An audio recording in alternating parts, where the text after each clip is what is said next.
Bismillahirrahmanirrahim. Assalamualaikum warahmatullahi wabarakatuh. Alhamdulillahi rabbil alamin. Iyyaka na'budu wa iyyaka nasta'in. Ashhadu an la ilaha illallah al-haqqul mubin. Wa ashhadu anna Muhammadan abduhu wa rasuluhu khairul mursalin. Sallallahu wasallam alaihi wa ala alihi wa sahbihi ajma'in. Ya ayyuhalladzina amanu ittaqullaha haqqa tuqatih wa la tamutunna illa wa antum muslimun. Ya ayyuhalladzina amanu ittaqullaha wa qulu qawlan sadida yuslih lakum a'malakum wa yaghfir lakum dhunubakum وَمَنْ يُطِعِ اللَّهَ وَرَسُولَهُ فَقَدْ فَازَ فَوْزًا عَظِيمًا. سُبْحَانَكَ لَا عِلْمَ لَنَا إِلَّا مَا عَلَّمْتَنَا إِنَّكَ أَنْتَ الْعَلِيمُ الْحَكِيمُ وَتُبْ عَلَيْنَا إِنَّكَ أَنْتَ التَّوَّابُ الرَّحِيمُ. اللهم آتِ نفوسنا تقواها وزكها أنت خير من زكاها أنت وليها ومولاها إنك على كل شيء قدير. Amma ba'd, kaum muslimin, kaum muslimat, al-musyahidin wal musyahidat, saudara-saudari, ikhwatal iman dimanapun berada, para pendengar Radio Rabbani yang semoga senantiasa dijaga Allah Azza wa Jalla. Bersyukur kepada Allah pada pagi yang penuh berkah ini kembali kita dipertemukan dalam kajian keislaman kita yang membahas tentang tauhid di dalam Al-Quranul Karim. Mudah-mudahan menjadi ilmu yang bermanfaat, cahaya bagi kehidupan, penolong di dalam segala kondisi dalam perjalanan kita, dan meringankan beban di dalam menjalankan amanah ini. Karena dengan ilmu kita akan bisa merasakan betapa ringannya berat yang beban itu. Karena ilmu akan menjaga kita, ilmu akan memberikan pertolongan kepada kita. Maka di awal mari kita senantiasa meningkatkan iman dan takwa kita kepada Allah Azza wa Jalla. Karena wasiat takwa merupakan wasiat yang Allah berikan untuk al-awwalin wal akhirin. Dengan sebenar-benar takwa. Kemudian kita bersalat kepada Rasulullah sallallahu alaihi wasallam. Allahumma salli wa sallim wa barik ala Muhammad. Kaum muslimin, kaum muslimat, saudara-saudari, para pendengar Radio Rabbani dimanapun berada, kalau kita mengajukan sebuah pertanyaan, apakah yang membuat umat ini mundur atau muncul rasa takut dalam diri mereka? Maka kalau kita ingin mendalami jawaban dari pertanyaan ini adalah karena jauhnya umat ini dari tauhid yang benar. Tidak menegakkan hak-hak Allah Tabaraka wa Ta'ala di dalam tauhid yang mesti ditegakkan. Masih banyak kita dapatkan praktek kesyirikan, melanggar hak-hak Allah Tabaraka wa Ta'ala. Di dalam Al-Quranul Karim sangat jelas kita dapatkan bahwa sebab rasa takut tersebut dimunculkan oleh kesyirikan. Dimunculkan karena perbuatan menduakan Allah Azza wa Jalla sebagaimana yang Allah timpakan kepada orang-orang kafir, sebagaimana yang Allah berikan kepada orang-orang yang tidak beriman. Allah Tabaraka wa Ta'ala berfirman, sanulqi fi qulubil ladzina kafaru ar-ru'b bima asyraku billah ma lam yunazzil bihi sultana. Akan kami masukkan, akan kami berikan ke dalam hati orang-orang kafir tersebut rasa takut, gemetar menghadapi orang-orang beriman. Apa sebab mereka takut? Allah sebutkan alasannya. Bima asyraku billah. Dikarenakan mereka mempersekutukan Allah Azza wa Jalla dengan sesuatu yang Allah sendiri tidak menurunkan keterangan tentang itu. Maka kekuatan tauhid itu menjadi kekuatan bagi umat. Sejauh mana umat ini benar dari sisi akidah, maka sejauh itu pula lah pengaruh terhadap kehidupan ini. Semakin jauh kita dari akidah yang benar, maka semakin lemahlah umat ini. Pembahasan kita pada kesempatan ini ada kekuatan tauhid di dalam Al-Quranul Karim. Bagaimana Al-Quran yang menjadi sumber akidah itu memandu kita. Bagaimana Al-Quran yang menjadi referensi utama di dalam mempelajari tauhid. Bagaimana nilai-nilai tauhid itu menjadi kebiasaan, menjadi kehidupan yang mewarnai lini kita, lini kehidupan kita. Maka perlu kita ketahui bahwa kekuatan tauhid itu bersumber, kekuatan umat ini adalah bersumberkan dari kekuatan tauhid, dari keyakinan yang benar kepada Allah Azza wa Jalla. Dan kelemahan umat ini diakibatkan dari jauhnya umat dari tauhid yang benar. Maka ini perlu kita pelajari kaum muslimin, dan para salaf tidak akan pernah bosan di dalam majelis-majelis mereka itu mempelajari tauhid. Tidak akan pernah bosan untuk mengulang-ulangi pelajaran tauhid, karena itu merupakan sumber kekuatan umat. Karena tauhid merupakan sumber utama daripada kebesaran umat. Di dalam perjalanan sejarah umat ini, yang mana awalnya adalah umat yang berada pada syariat yang benar. Sebagaimana Allah sampaikan tentang Adam alaihissalam, ketika Adam turun ke bumi ini, maka turun bersama Adam itu hidayah. Turun bersama Adam itu panduan Allah Azza wa Jalla. Inilah sejarah tauhid di dalam syariat Islam. Jadi umat ini berawal dari langkah yang benar, dari sikap yang baik. Namun perlahan berganti masa, berganti waktu, umat ini menyimpang jauh dari tauhid. Ketika umat ini di awal berpegang kepada tauhid, maka dia memiliki kekokohan yang luar biasa. Dan ketika umat ini semakin jauh dari tauhid, maka semakin lemahlah umat ini. Maka datanglah risalah Nabi SAW yang memberikan pembelajaran utuh tentang tauhid. Dan sebagaimana dakwah-dakwah para nabi dan rasul, sebagaimana yang sudah kita pelajari bersama, ya, asas dakwah mereka adalah tauhid kepada Allah Azza wa Jalla. Maka kalau kita ingin umat ini kembali kuat dan berjaya, kuncinya adalah kita harus kembali kepada tauhid yang benar. Kuncinya adalah kita harus kembali kepada akidah yang benar. Karena Allah Azza wa Jalla telah memberikan janjinya kepada kita, telah memberikan janjinya kepada orang-orang ahlul iman, insyaallah akan kita bacakan ayatnya. Ikhwani wa akhwati fillah hafizakumullah.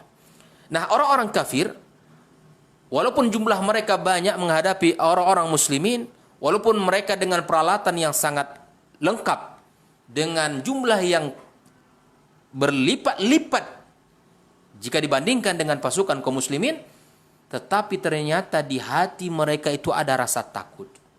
Di hati mereka ada rasa kecil di hadapan orang-orang beriman. Sebagaimana ayat yang kita bacakan Al-Imran ayat 151 tadi. Sanulqi fi qulubil ladzina kafaru ar-ru'b. Kami akan campakkan di hati mereka itu adalah rasa takut.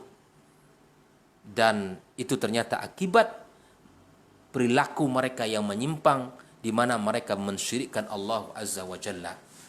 Nah, jika kita melakukan kesyirikan kaum muslimin, kaum muslimat, maka inilah penyebab Allah memberikan rasa takut di hati kita. Al-Imam Al-Qurtubi menyebutkan di dalam kitab tafsirnya, beliau berkata, "Aikana sababu ilqa'ir ru'b fi qulubihim isyrakuhum fillah." Sebab dimasukkan rasa takut itu di hati mereka karena perbuatan syirik mereka itu sendiri.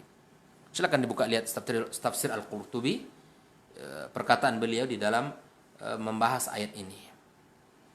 Maka tentu kita bertanya kaum muslimin, kalau umat ini belum berjaya, kalau umat ini penuh dengan rasa takut, kalau umat ini masih berada pada kemunduran, apa solusinya? Apa solusinya dari keterpurukan, dari keterbelakangan ini semuanya? Solusi utama untuk mengembalikan umat ini kepada kejayaannya adalah dengan mengembalikan mereka kepada tauhid dan akidah yang benar, menunaikan hak-hak Allah tabaraka wa ta'ala. Mengembalikan umat ini ke masjid, mempelajari agama-agamanya, mempelajari syariat-syariat yang telah Allah turunkan kepada mereka, serta memupuk keimanan-keimanan mereka. Ini yang kita lakukan. Dakwah Rasulullah SAW di Mekah itu menanamkan, mengokohkan pondasi, menguatkan keimanan. Sehingga tantangan berat setelah mereka masuk Islam tidak akan goyah oleh apapun godaan dan cobaan mereka. Bahkan nyawa sekalipun mereka korbankan. Apa sebab? Akidah yang telah tertancap, terhujam kuat di hati mereka. Ini rahasianya kaum muslimin. Sejarah telah membuktikan Islam berjaya dengan kekuatan tauhid dan akidah. Belum pernah tercatat di dalam sejarah dunia dalam waktu 30 tahun masa pemerintahan Khulafa ar-Rasyidin, Islam hampir menguasai sepertiga dunia. Kita tahu semua bahwa Jazirah Arab ketika masa dalam bahasa Al-Qur'annya adalah masa jahiliyah. Umat ini tidak dipandang, umat ini tidak dilihat. Bahkan disebut mereka ini orang-orang padang pasir yang tidak memiliki peradaban. Tetapi ketika Islam datang dibawa oleh Rasulullah SAW, diturunkan sumber utama dalam pelajari agama ini Al-Quranul Karim, kemudian disempurnakan dengan wahyu as-sunnah, maka kemudian umat ini menjadi berjaya. Maka kita melihat sejarah kaum muslimin. Tidak hanya sekedar sejarah itu kita baca dan tidak memiliki ibrah yang luar biasa, tetapi bagaimana kita melihat ketika Islam datang di masa-masa kejahilian dan bagaimana nilai-nilai jahiliyah itu tertanam di saat itu dan Islam datang merubahnya. Ini kekuatan. Bagaimana salah seorang sahabat yang kuat di daerahnya, yang hanya memiliki figur di daerahnya, tetapi setelah dia masuk Islam, Umar bin Khattab yang tidak pernah kalah bergulat, yang tidak pernah kalah duel di pasar Uqas, tetapi ternyata setelah masuk Islam, Islam mendidik dengan tauhid yang benar, dia menghancurkan peradaban dunia, bisa mengalahkan Romawi. Dari mana asalnya itu kaum muslimin? Kekuatan tauhid yang menghujam di hati mereka. Ketika Islam Ar-Rasyidin, Islam hampir menguasai sepertiga dunia. Ini membuktikan kekuatan yang luar biasa yang pernah dimiliki umat Islam. Pada saat sedang ada dua negara di adidaya yang berkuasa, Romawi dan Persia di saat itu. Mereka bisa runtuh, mereka bisa hancur, mereka bisa hilang peradaban ke bumi ini. Bima asyraku billah, karena mereka mensyirikkan Allah. Hadir orang-orang yang tidak terpandang itu dengan kekuatan tauhid yang luar biasa, memadamkan cahaya-cahaya peradaban, lampu peradaban mereka. Maka menjadilah Jazirah Arab yang dipimpin oleh Nabi Sallallahu Alaihi Wasallam, yang dididiknya para generasi sahabat-sahabat yang memiliki pemahaman yang benar, menjadi mercusuar peradaban, menjadi menara keilmuan, menjadi menara peradaban di dunia ini. Sekali lagi saya katakan, Islam yang berasal dari tanah Arab, yang tidak diperhitungkan karena kemiskinan, karena kekeringan dan keterbelakangan itu, ternyata dengan kekuatan tauhid kaum muslimin, akidah yang benar, mampu menunjukkan kejayaannya, mampu menghadirkan kebesarannya, mampu menguasai dunia. Maka tugas utama kita kaum muslimin dalam lapisan masyarakat, siapapun dia, baik secara individu, dia harus berusaha memahami akidah yang benar. Kapasitas sebagai orang tua harus meyakinkan anak dan keluarganya memiliki pemahaman akidah yang benar. Masyarakat secara umum harus berusaha belajar tauhid dengan tauhid yang benar. Para pemangku-pemangku kebijakan juga harus memperhitungkan pelajaran tentang akidah ini kaum muslimin. Kalau kita ingin berbicara tentang kejayaan, jangan Anda lupakan, jangan pernah Anda abaikan tentang akidah, tentang tauhid ini. Kita akan lihat ayat-ayat yang Allah jadikan panduan kepada kita, bahwa ternyata tauhid menjadi kunci dasar untuk kebahagiaan bagi umat ini.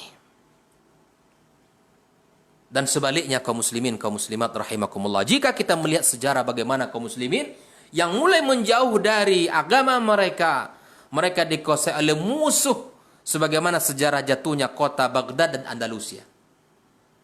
Sebagaimana sejarah jatuhnya Baghdad dan Andalusia. Padahal saat itu kaum muslimin sedang berada di puncak kejayaan dunia. Dari segi kekayaan, dari segi ekonomi, dari segi politik, umat Islam yang menjadi tanda peradaban ke saat itu. Baghdad hancur, Andalusia hancur. Di saat-saat kaum muslimin sudah mulai menjauhi agamanya. Allah telah menjanjikan kepada kita kaum muslimin, kita beriman kepada Allah dan beramal saleh dengan tidak mempersekutukan Allah. Ingat, dengan tidak mempersekutukan Allah tabaraka wa taala dengan satu apapun, dengan kesyirikan apapun, Allah akan menjadikan kita berkuasa di muka bumi ini. Wahai para pemimpin, wahai para pemangku kebijakan, wahai Anda yang memimpin, dengarkanlah ayat ini, semoga menjadi ibrah bagi kita bersama. Allah tabaraka wa taala berfirman di dalam surat An-Nur ayat 55. Wa'adallahu alladhina amanu minkum wa amilus salihat. Allah telah berjanji kepada orang-orang yang beriman di antara kalian dan mengerjakan amal-amal yang saleh. Annahum fil ardi kama istakhlafal ladzina min qablikum. Sungguh akan menjadikan kalian atau mereka berkuasa di muka bumi ini, sebagaimana Allah telah menjadikan orang-orang yang sebelum kita berkuasa. Itu yang pertama. Yang kedua, wala yumakkinanna lahum dinahum fadalahum. Dan sungguh dia akan meneguhkan bagi mereka agama yang telah diridhoinya untuk mereka. Wala yubaddilannahum min ba'di khaufihim amna. Allah benar-benar akan merubah keadaan setelah mereka berada dalam ketakutan menjadi aman sentosa.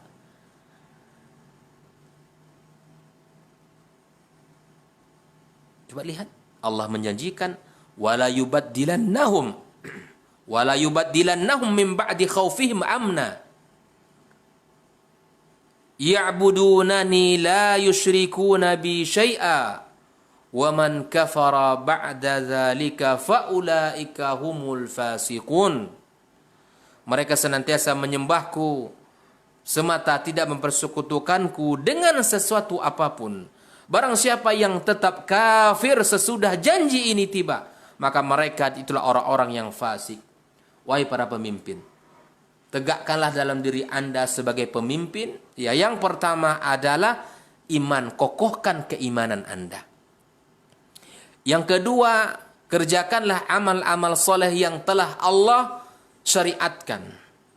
Maka Allah akan kokohkan kuasa Anda di muka bumi ini.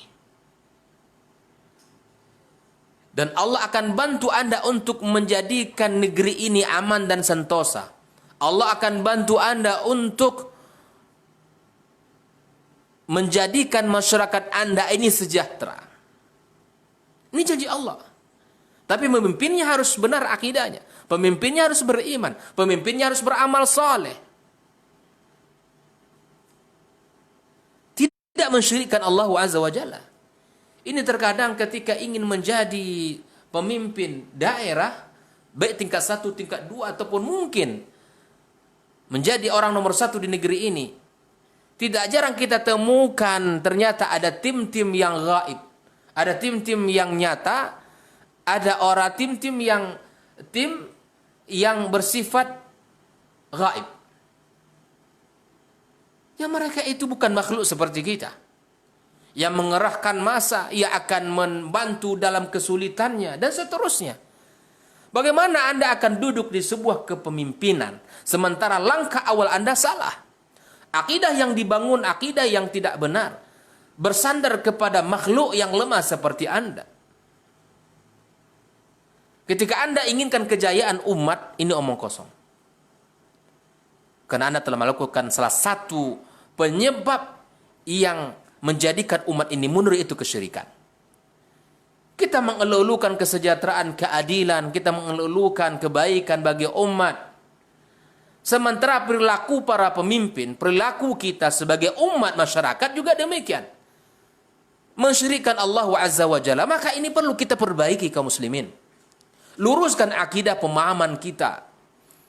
Cukup ketika Anda ingin menjadi pemimpin misalnya, maka lakukanlah dalam sebuah pertolongan kepada Allah, mintalah pertolongan semata kepada Allah Azza wa Jalla. Jika Anda ingin duduk di situ dengan tujuan yang baik, maka ini syarat utama. Jangan Anda dahulukan bicara tentang politik, tentang ekonomi, tentang kemajuan infrastruktur dan lain sebagainya, sementara Anda berbicara akidah saja tidak. Itu adalah hal yang pertama untuk dibicarakan oleh seorang pemimpin, bagaimana akidah umat ini. Karena kokohnya umat ini, jayanya umat ini dibangun di atas kejayaan, dibangun di atas kebersihan akidah mereka. Dan mundurnya umat ini, hancurnya umat ini, dibangun di atas kesalahpahaman mereka terhadap akidah ini. Atau terhadap kekeliruan mereka tentang akidah ini. Maka bicara tentang strategi ekonomi, bicara tentang pembangunan, kesejahteraan, baik transportasi dan jalan dan sebagainya, itu adalah hal penting. Tapi jangan itu yang menjadi nomor 1. Ini pesan Al-Quran kepada kita kaum muslimin. Ini pesan Al-Quran kepada kita kaum muslimin. Agar kita kembali kepada agama kita yang benar. Kaum muslimin, kaum muslimat rahimakumullah, rasa takut muncul karena tidak ada tauhid dan akidah yang benar, yang ujungnya adalah menimbulkan rasa cinta kita kepada dunia dan takut akan kematian. Efek dari akidah yang tidak benar, rasa cinta akan membubung di dadanya, kemudian rasa takut akan mati itu pun hadir. Inilah yang disebutkan oleh Rasulullah sallallahu alaihi wasallam dalam hadisnya dengan penyakit uwahan. Kemudian musuh-musuh Allah, musuh-musuh Islam, musuh-musuh syariat ini akan memanfaatkan penyakit ini dan merasa bersatu padu serta berlomba-lomba untuk memerangi kaum muslimin. Realita umat hari ini. Kalau ingin kejayaan, maka kembalikan kepada tauhid. Nabi sallallahu alaihi wasallam bersabda, "Yushikul umam an tada'a alaikum kama tada'a al-aklatu ila qas'atiha. Faqala qail, akan datang suatu masa di mana musuh-musuh bersatu padu di dalam dan berlomba-lomba untuk memerangi kalian, kata Nabi sallallahu alaihi wasallam. Nabi telah menyebutkan, ini wahyu dari Nabi sallallahu alaihi wasallam. Ada suatu masa umat ini akan dikepung. Umat ini akan dilakukan oleh musuh-musuhnya seperti mana mereka menghadapi makan di depan mereka. Sebagaimana merebutnya orang-orang yang sedang menyantap makan di atas nampan. Bagaimana kondisi makanan yang sedang terhidang dengan lauk yang sangat lezat, hidangan yang sangat mantap, sementara orang yang akan mengelilingi adalah orang-orang yang sangat lapar. Anda bisa bayangkan betapa semangatnya untuk menghabiskan, melahap makan tersebut. Faqala qail, ada seorang sahabat yang berkata kepada Rasulullah SAW, awa min qillati nahnu yawma idzin, apakah karena saat ini jumlah kita sedikit wahai Rasulullah? Qala bal antum yawma idzin katsir. Nabi menjawab, justru saat itu kalian jumlahnya banyak. Namun kalian bagaikan, kata Nabi, walakinnakum ghusaun ka ghusa'is sail. Tapi kalian seperti buih di lautan. Wala yanzi'anna Allahu min suduri aduwikum al-mahabah. Allah membuang rasa takut kepada kalian. Wala yaghzifanna Allahu fi qulubikumul wahan. Allah akan campakkan rasa takut yang disebut dengan al-wahan di dalam hati kalian. Faqala qailun ya Rasulullah, ada yang berkata, wahai Rasulullah, wa mal wahan, apa yang disebut dengan wahan itu? Maka Nabi sallallahu alaihi wasallam mengatakan, hubbud dunya wa karahiyatul maut. Cinta dunia dan benci kematian.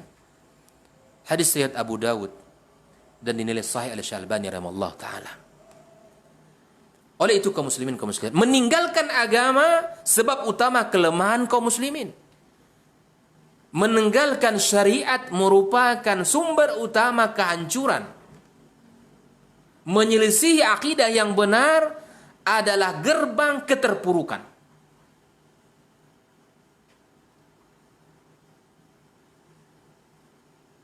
Kelemahan umat bukan karena lemah ekonomi, lemah militer, dan lain sebagainya. Kelemahan umat ini sumber utamanya adalah kelemahan dari sisi pemahaman dan amal. Solusinya adalah apa? Solusinya kembali kepada agama Allah. Sebagaimana Nabi sallallahu alaihi wasallam bersabda, "Idza tabaya'tum bil'inah wa akhadhtum adnab al-baqar wa raditum biz-zar' wa taraktumul jihad, sallatallahu 'alaikum dhullan la yanzi'uhu hatta tarji'u ila dinikum." Ini solusinya. Apabila kalian telah berjual beli dengan cara ina, ini riba, dan kalian telah disibukkan memegang ekor-ekor sapi, disibukkan dengan peternakan, dan telah senang dengan bercocok tanam, lalai dengan keindahan pertanian kita dan kemajuannya, dan juga kalian telah meninggalkan jihad, niscaya Allah Subhanahu wa taala akan kuasakan, akan timpakan kehinaan kepada kalian. Dan tidak akan dicabut, dihilangkan kehinaan tersebut sampai kalian kembali kepada agama Allah Azza wa Jalla sebagai agama kalian. Hadis riwayat Abu Dawud dan disahihkan oleh Syalbani rahimahullah taala. Oleh itu, rahasia kembalinya kejayaan umat adalah dengan semangat kita kembali kepada agama Allah dengan bertauhid yang benar dan mengamalkan syariatnya Allah Subhanahu wa taala. Maka ini menjadi PR kita bersama kaum muslimin agar kita menjadi orang-orang yang terdepan untuk memperhatikan, memberikan perhatian besar kepada tauhid ini.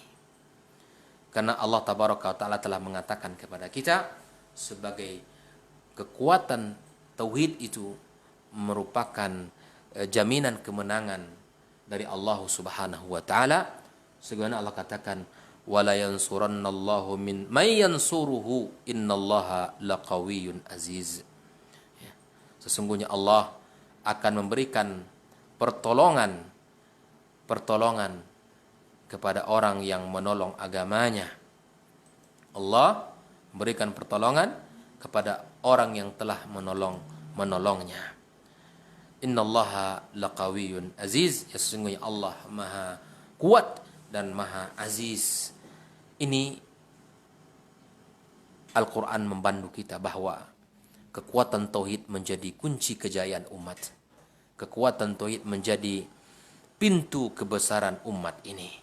Maka mari kita bersama-sama kaum muslimin kaum muslimat untuk memiliki semangat untuk kembali kepada tauhid. Bahkan dalam kisah para salaful ummah, para mujahid di zaman Nabi SAW, mereka mengatakan menangnya kita bukan karena jumlah.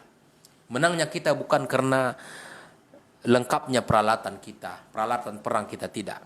Tapi menangnya umat ini kaum muslimin karena kekuatan iman dan takwa yang ada pada diri mereka, dan itu sumber utama iman itu dan takwa itu adalah kebenaran terhadap tauhid dan tegak di atas akidah yang sahih. Inilah menjadi kata kunci kita. Bahkan Allah telah menyebutkan di dalam ayat-ayat Al-Quranul Karim bahwa ternyata jumlah yang sedikit itu, tapi mereka memiliki kesabaran yang tinggi. Sebagaimana Allah katakan, ya, iyyakum minkum ishruna sabirun. Ya, jika ada 20 orang yang sabar di antaramu, niscaya mereka ini, kata Allah, yaghlibu mi'ataini, akan bisa mengalahkan 200 orang musuh. 20 bisa akan mengalahkan 200 musuh. Mana yang lebih banyak jumlahnya? Musuh. 200 orang banding 20. Coba lihat. Berapa satu orang akan menghadapi. Tapi ketika mereka sabirun, sabar di atas akidah perjuangan ini, sabar di atas agama Allah Subhanahu wa taala. Wa iyyakum minkum mi'atun yaghlibu alfan minal ladzina kafaru bi annahum qaumun la yafqahun. Jika ada 100 orang yang sabar di antaramu, kata Nabi, niscaya mereka akan dapat mengalahkan 1000 daripada orang-orang kafir. Disebabkan orang kafir itu kaum yang tidak mengerti. Kam min fi'atin qalilatin ghalabat fi'atan katsiratan biiznillah. Betapa banyak orang yang jumlahnya besar bisa dikalahkan oleh jumlahnya sedikit atas izin Allah Subhanahu wa taala.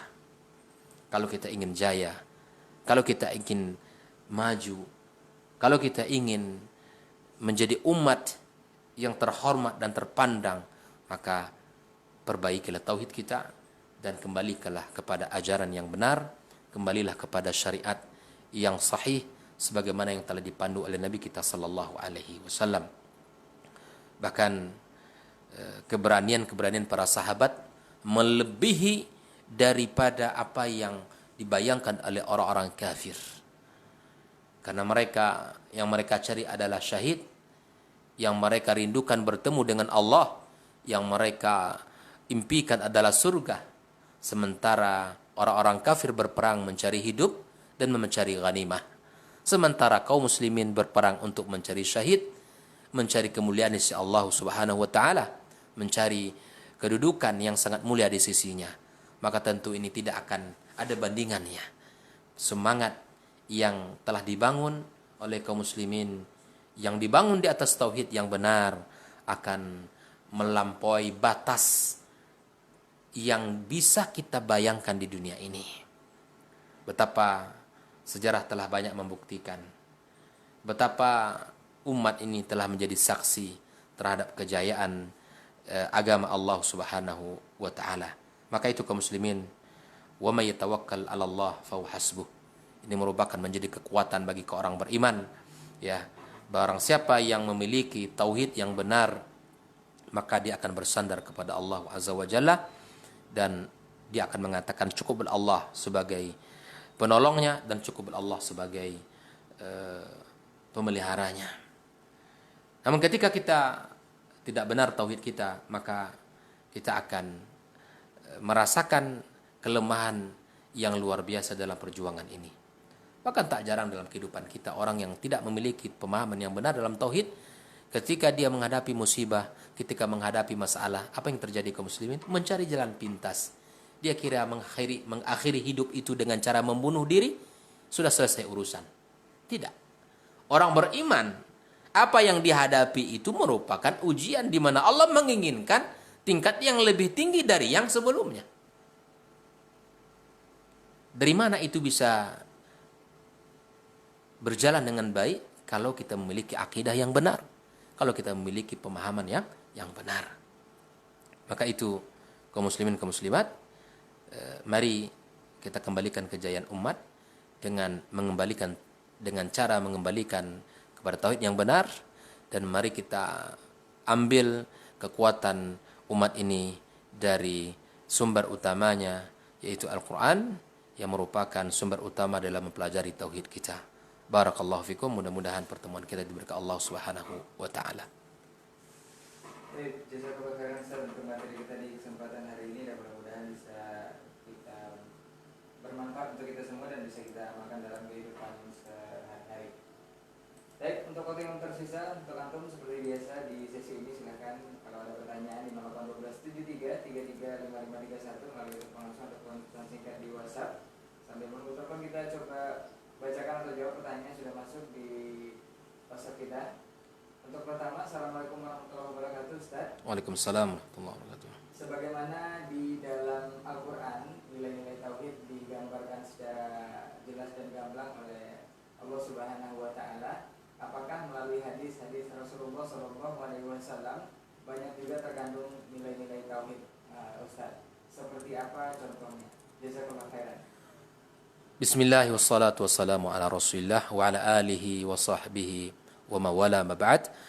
Alhamdulillah, atas pertanyaan yang diajukan, sebagaimana Al-Quran sudah kita bahas bahwa menjadi sumber utama di dalam pembelajaran tauhid, begitu juga dengan hadis Nabi sallallahu alaihi wasallam.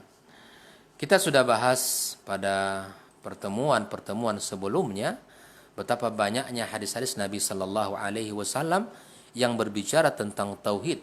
Bahkan tauhid merupakan kata kunci keselamatan seseorang di dunia ini. Bahkan tauhid menjadi kata kunci kejayaan umat. Bahkan dalam sebuah hadis Nabi sallallahu alaihi wasallam, Nabi menyebutkan dalam sebuah hadis qudsi, Allah taala berkata, "Ya ibn Adam, innaka law ataitani bikirabil ardi khataya," engkau datang di hari kiamat kelak dengan dosa sepenuh bumi. Wala tusyrik bi syai'a, kata Allah, engkau datang tidak mensyirikkan aku dengan satu apapun. La ataituka bikirabiha maghfiratan, aku akan datang kepadamu dengan ampunan sebesar bumi pula. Hadis yang sebelumnya jelas. Kata Nabi SAW, Allah mengatakan di dalam hadis qudsi ini, "Ya ibn Adam, wahai anak Adam, kullama rajautani wa da'autani," selama engkau berharap kepadaku, selama engkau berdoa kepadaku, aku akan ampunkan dosamu, kata Allah, wala ubali, aku tidak akan peduli dengan dosa-dosamu selama engkau datang kepadaku berharap, minta ampun, bertaubat kepadaku. Dan semua itu kita dapatkan kapan? Kalau kita memiliki akidah yang benar. Di dalam sebuah hadis Nabi sallallahu alaihi wasallam, Nabi ketika berada di atas kendaraan bersama Abdullah bin Abbas radhiyallahu taala anhu, beliau menyebutkan betapa nasihat-nasihat indah itu hadir di tengah perjalanan beliau dengan Ibnu Abbas radhiyallahu taala anhu.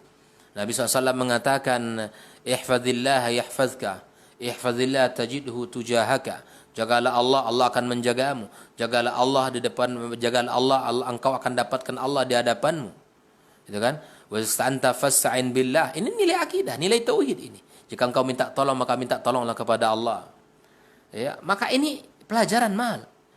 Kalau kita mintalah kepada Allah, minta tolonglah kepada Allah. Ini tauhid. Sebagaimana Al-Quran merupakan sumber utama dalam pelajaran tauhid, dalam pelajari akidah secara gamblang, maka al-hadis Nabi SAW merupakan sumber kedua di dalam mempelajari tauhid. Mudah-mudahan para masyayikh kita bisa menyampaikan tauhid dalam hadis Nabi SAW nanti. Dibahas hadis-hadis yang berkaitan dengan tauhid. Dibahas tentang hadis-hadis tentang hak-hak Allah Azza wa Jalla. Sebagaimana hadis yang disampaikan oleh Nabi SAW kepada Mu'az bin Jabal radhiyallahu ta'ala anhu. Atadri ma haqqullah 'alal ibad wa ma haqqul ibadi 'ala Allah. Ini juga merupakan bagian daripada pembahasan tauhid. Maka kata Nabi SAW, haqqullah 'alal ibad an ta'buduhu wa la tusyriku bihi syai'a. Hak Allah disembah tanpa menduakan Allah Azza wa Jalla. Dan hak hamba atas Allah adalah di mana Allah tidak akan mengazab kita selama kita beribadah kepadanya dengan tidak mensyirikkan Allah Azza wa Jalla. Terpapar banyak sekali hadis-hadis Nabi, ya, tertulis di dalam kitab-kitab para ulama yang ditulis dari lisan Nabi sallallahu alaihi wasallam. Pembahasan-pembahasan tentang tauhid sangat luas dan sangat banyak di dalam hadis-hadis Nabi sallallahu alaihi wasallam. Maka mari kita kembali kepada dua sumber utama ini, sebagaimana Nabi katakan, addu 'alaiha bin nawajis, peganglah kedua sumber ini dengan gigi geraham kita dan gigitlah sekuat-kuatnya, jangan pernah dilepaskan dalam kehidupan kita. Wallahu taala alam shawab, wabillahi taufik. Baik, jazakallahu khairan Ustaz untuk jawabannya, mudah-mudahan bisa dipahami oleh yang bertanya. Kita ke pertanyaan berikutnya, Ustaz. Assalamualaikum warahmatullahi wabarakatuh, Ustaz. Terkait masih soal kesyirikan, Ustaz. Di daerah atau di masyarakat, kebiasaan masyarakat di daerah saya itu adalah ada prosesi mengubur ari-ari bayi. Ini apakah termasuk contoh dari kesyirikan juga atau praktek dari kesyirikan? Dan bolehkah saya memakai gelang untuk kesehatan, Ustaz? Nah, Alhamdulillah wassalatu wassalamu ala Rasulillah wa ala alihi wa sahbihi wa mawala ma ba'd. Ari-ari dia dikuburkan seperti biasa, tidak ada prosesi-prosesi khusus yang harus dilakukan. Sedangkan manusia saja yang ketika meninggal dunia dikuburkan seperti mana yang telah dicontohkan Nabi sallallahu alaihi wasallam. Ya, manusia ketika meninggal dunia dimandikan. Ya, kemudian dikafani, disolatkan dan dikuburkan. Inilah kita yang dituntut Nabi sallallahu alaihi wasallam. Kuburkan dia sesuai dengan syariat. Dan begitu juga ketika kita menguburkan ari-ari. Tidak ada tuntunan-tuntunan yang lain. Ya, tidak ada prosesi-prosesi yang khusus ketika menguburkan ari-ari tersebut. Wallahu ta'ala alam, jika seandainya ada keyakinan-keyakinan di balik itu, di balik keyakinan-keyakinan di balik proses tersebut, akan kuat nanti bayinya jika dilakukan ini, nanti bayinya akan panjang usianya, akan kaya dan seterusnya, maka tentu ini perkara-perkara yang menyimpang dalam agama kita. Maka nasihat di dalam agama ini adalah agar kita melakukan sesuai dengan apa yang telah dituntun. Sesungguhnya agama ini mudah kaum muslimin. Dalam proses syariatnya mudah. Bahkan syariat datang untuk kemaslahatan kita. Terkadang syariat ini menjadi sulit karena kita yang mempersulitnya. Kita yang menambah-nambahnya. Kita yang memodifikasinya. Sehingga agama ini menjadi sulit. Dan perlu kita ketahui bahwa ketika kita menyukai perkara yang tidak dituntun itu, ingat, di situ ada jasa daripada syaitan yang ingin melencengkan kita. Padahal Islam sudah memadu, cukuplah dengan apa yang telah dibawa Nabi.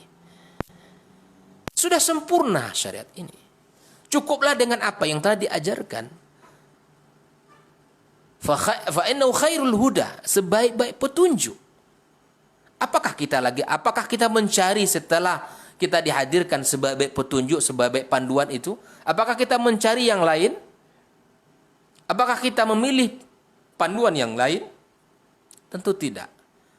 Maka akhifillah, prosesi-prosesi tadi, ya saya katakan bahwa jika seandainya itu ada hal-hal yang diyakini dengan amalan-amalan tertentu, dengan prosesi-prosesi tersebut, ya anak ini akan seperti yang saya katakan tadi, mungkin panjang usianya, mungkin dia akan berjaya, dia akan hebat dan kuat dan sebagainya. Ya diyakini nanti tidak akan anak ini tahan bacok dan lain sebagainya. Nah ini tentu menyimpang dan menyalahi daripada syariat kita. Ya. Yang kedua apa tadi? Memakai gelang kesehatan. Oh, memakai gelang kesehatan. Allah Ta'ala bisawab. Jika memang itu adalah ada unsur dan manfaat dan itu melalui kajian ilmiah begitu ya. Melalui kajian ilmiah yang itu memang memberikan manfaat secara kesehatan, ya namun kita meyakini ya itu hanya sebagai perantara. Ya, bagaimanapun Allah semuanya yang mendatangkan, yang menyembuhkan dan mengangkat penyakit kita. Kalau secara medis dikaji oleh ahli dan mereka merekomendasikan ini sehat untuk mata dan sehat untuk membantu menguatkan metabolisme dan seterusnya, maka tentu ini tidak ada masalah. Tapi ini melalui kajian kesehatan dan direkomendasi oleh ahli. Namun kita sebagai orang beriman tidak meyakini itu yang menyembuhkan atau yang mengangkat penyakit. Itu hanya sebagai wasilah saja. Sebagaimana Anda minum obat. Sama saja hukumnya Anda minum obat. Ketika Anda sakit, Anda minum obat direkomendasi oleh dokter. Yakin kita obat ini sebagai perantara saja. Allah yang menyembuhkan, asy-syafi. Allah yang mengangkat. Maka itu sama halnya dengan yang Anda lakukan sebagai bentuk ikhtiar, datang ke dokter, bertanya tentang obat, kemudian dokter sebagai ahli, dia merekomendasikan obat, kita beli di apotek, bismillah kita minum, Allahu syafi. Bukan obat yang menyembuhkan. Itu hanya sebagai ikhtiar, sebagai manusia. Wallahu ta'ala alam shawab, wabillahi taufiq. Baik, barakallahu fiikum, jazakallahu khairan untuk jawabannya. Mudah-mudahan bisa dipahami oleh yang bertanya. Kita ke pertanyaan berikutnya Ustaz dari Rizky Nurjana. Assalamualaikum Ustaz. Anak punya saudara tiri laki-laki. Apakah ia jadi mahram anak? Kemudian anak dari ibu tiri anak laki-laki tinggal di rumah anak sekarang. Bagaimana cara menyikapinya Ustaz? Naam. Bismillahirrahmanirrahim. Alhamdulillah wassalatu wassalamu ala Rasulillah wa ala alihi wa sahbihi wa mawala ma ba'd. Allah telah menyebutkan di dalam Al-Qur'anul Karim, dan ini juga sudah kita bahas sedikit kemarin pada pertemuan sebelumnya tentang apakah saudara tiri menjadi mahram gitu ya. Maka di sini perlu saya garis bawahi bahwa ada seorang laki-laki yang duda membawa anak laki-laki, dan ada seorang perempuan janda membawa anak perempuan. Lalu mereka ada jodoh menikah menjadi pasangan suami istri. Maka anak laki-laki ini menjadi mahram bagi bundanya, dan begitu juga anak perempuan mahram bagi ayah. Karena ayah tiri dan ibu tiri adalah seperti ayah dan ibu kandung kita. Adapun mereka antara saudara tiri ini tidaklah menjadi mahram. Maka jika seandainya, ini saya maksud pada pertemuan sebelumnya, jika seandainya mereka sama-sama membawa anak dalam usia yang kecil, kemudian nanti anak laki-laki ini dari ayah ini, dari suami barunya, kemudian dia menyusu kepada ibu tirinya, maka tentu ini anak perempuan dari ibu tirinya menjadi saudara sesusuan. Maka ini tidak ada masalah. Namun ketika mereka sama-sama besar, hadir menjadi saudara tiri, maka ini tidaklah mahram di dalam syariat kita. Yang kedua apa tadi? Anak dari adik ibu tiri laki-laki tinggal di rumah. Iya, ini tentu ini menjadi berat di dalam syariat ya, karena dia bukan menjadi mahram. Maka jika Anda yang bertanya ini perempuan, maka Anda harus menjaga aurat. Anda harus menjaga aurat. Dan jika Anda sebagai laki-laki yang bertanya ini, maka Anda sebagai orang yang harus menjaga pandangan. Jangan sampai aurat saudari dari yang disebutkan tadi itu tersingkap auratnya. Aurat itu adalah hal yang haram untuk kita lihat. Maka ini mesti dipahami oleh kita bersama kaum muslimin. Dalam syariat ini kita mesti harus berhati-hati. Karena terkadang merasa sudah saudara, sudah ini, dan ada aturan-aturan. Allah telah menyebutkan di dalam Al-Quranul Karim siapa yang menjadi mahram kita. Silakan dipelajari dalam surah An-Nisa. Sudah disebutkan di dalam ayat itu lengkap siapa saja yang menjadi mahram. Berhati-hati. Bukanlah saudara yang menjadi sebab kita menjadi mahram. Allah Ta'ala bisawab. Baik, barakallahu fikum, jazakallahu khairan untuk materi kita di kesempatan hari ini. Mudah-mudahan bisa dipahami oleh yang bertanya. Insyaallah besok kita akan kembali dengan lanjutan kajian di jam dan frekuensi yang sama. Apa untuk semua salah kata dan khilaf bicara, kita tutup dengan doa kafaratul majlis. Subhanakallahumma wa bihamdika asyhadu an la ilaha illa anta astaghfiruka wa atubu ilaik. Assalamualaikum warahmatullahi wabarakatuh. Waalaikumsalam warahmatullahi wabarakatuh.